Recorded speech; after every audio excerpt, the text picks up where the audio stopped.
અમદાવાદમાં ખારીકટ કેનાલમાં પાણી છોડાતા પોલ ખુલ્લી પડી છે। ડ્રેનેજ વ્યવસ્થાના બદલે સીધું કેનાલમાં જોડાણ આપી દેવાયું।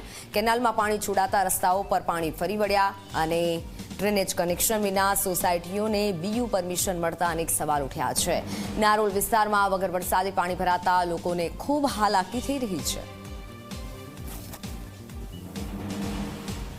सामान्य रीते कोईपण बिल्डिंग ज्यारे बने अने लोको तेमां रहेवा आवे एनी पहेला बीयू परमिशन खूब जरूरी छे। आ बीयू परमिशन त्यारे मळती होय छे ज्यारे सोसायटीए घणा बधा काम लीगल कर्या होय, एटले के ड्रेनेज लाइन प्रोपर लीधी होय, पीवाना पाणीनुं कनेक्शन प्रोपर होय अने जे रीतना नियमो छे ते प्रमाणे तेनुं बांधकाम थयुं होय। परंतु अत्यारे नारोल विस्तारमां घणी बधी बिल्डिंग एवी छे के ज्यां ड्रेनेज लाइन सिस्टम नथी अने छतां बीयू परमिशन पण मळी गई होय अने आ बिल्डिंगो अहीं कार्यरत छे। एनुं साबिती आपतो दृश्यो अत्यारे हाल आप जोई रह्या छो।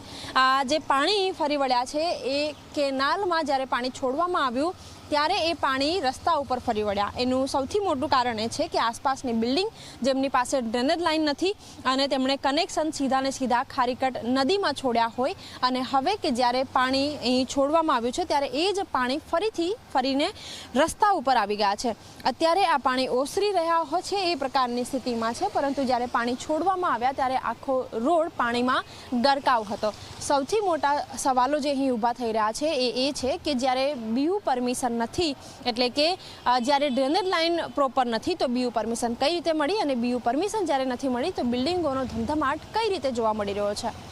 કેમેરામેન ઉમેશ પરમાર સાથે સપના શર્મા, ઝી 24 કલાક, અમદાવાદ।